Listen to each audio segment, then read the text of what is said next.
Welcome to History and Future of Mostly Higher Education.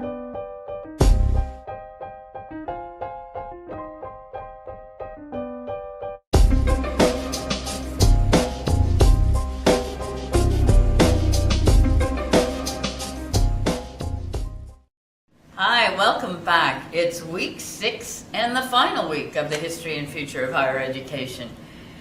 Today we're going to be talking about institutional change and the role that each of us as individuals play in changing our institutions of higher education. We've talked about the paradigms we need to shift in order to change higher education, and just as a quick review, so far we've talked about curricular change, pedagogical change, and assessment change.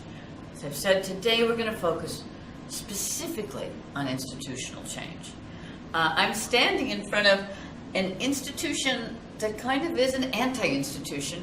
These are posters, 2 big posters for MozFest. It was the festival that the Mozilla Association and Foundation puts on each year for its worldwide community of programmers. The worldwide community of programmers is us. Anyone who wants to participate to Mozilla and to make the Mozilla browser better can do so. That's revolutionary. That's the architecture of the internet and the World Wide Web that informs everything about this reformed and revitalized and transformed idea of higher education that we're talking about in this course. Because on April 22nd, 1993, when the Mosaic 1.0 browser went public, there was a new concept of what an organization was, that you could actually run the World Wide Web by people like you and me learning how to use HTML and learn how to participate, how to program, how to contribute our ideas.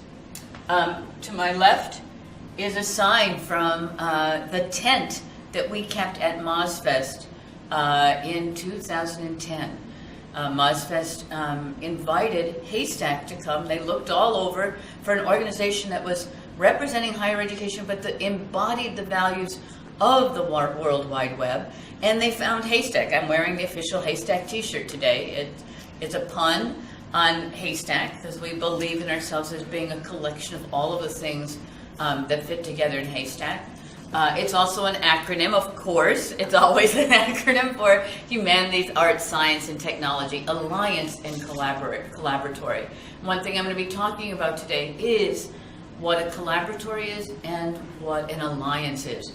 But I want to begin by talking about this amazing tent we were invited to keep in Barcelona at this MozFest event. I and many other people from Haystack came, and for 2 full days we ran a tent with lots of ideas about, I'm going to read it. How can ideas like open learning and peer-to-peer assessment transform traditional higher education and formal training principles that are deeply rooted in a 19th and 20th century industrial age mentality? Sound familiar? That's basically what we've been talking about these 6 weeks. The tent also included, and this is another thing we've been talking about, that idea of pedagogy is not leading the child, but the child leading. Mozilla also invited my students to come and have their own tent at the Drumbeat Festival.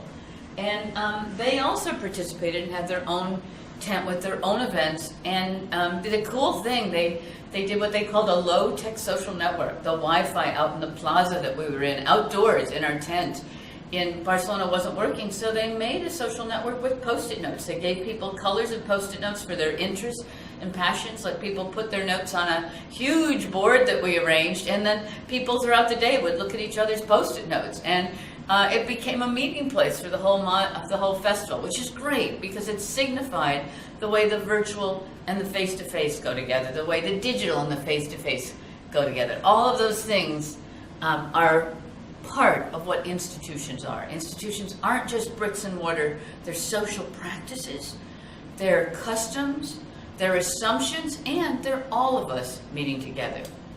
So let's look at the next 2 paradigms that we're going to be talking about for the paradigms we need to change in higher education. There's going to be 2 of them. Today, I'm going to be talking about making alliances with other change makers. And then our 10th one, which we'll be ending with tomorrow, is reinvest in public education.